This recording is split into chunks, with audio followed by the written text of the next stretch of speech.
همچون رمزی رسیدن گاز طبیعی از ازبکستان روز 23 دکبر در موضع چشمه ارزنه شهر خوجند گلخن افروخته شد.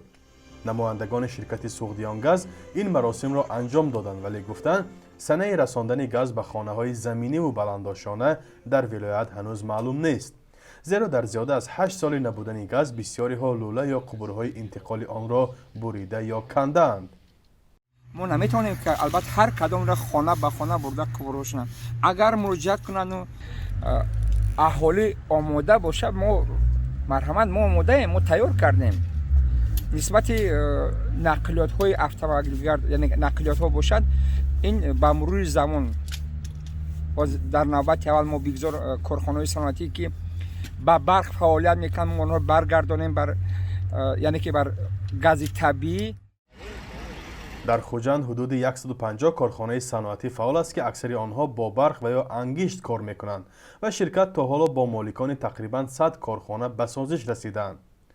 در ولایت سوخت بیش از 850 کیلومتر قبور گاز موجود است و شرکت سوختیان گاز نزدیک به 60 کیلومتر آن را با خرج بیش از 1 میلیون سومانی تعمیر و بازسازی کرده است.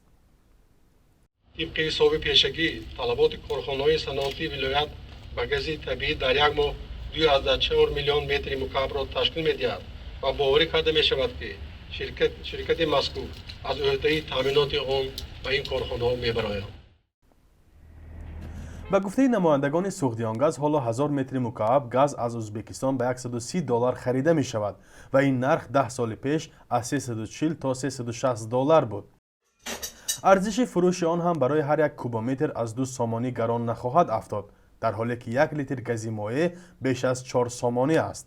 ساکنان حالا از آن نگرانند که منزل‌هایشان برای استفاده از گاز آماده نیستند و دوباره پیوند کردن لوله‌های گاز فرصت و خرج می‌خواهد.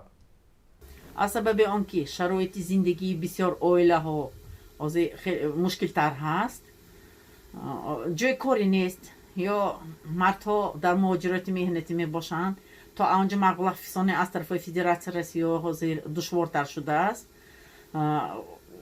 به نظر من کفایگی نمی کند همون مبلغ از آنجا میفرستندگی حساب همین از طرف کارخانه همون تربه هاش گذرانده تیند.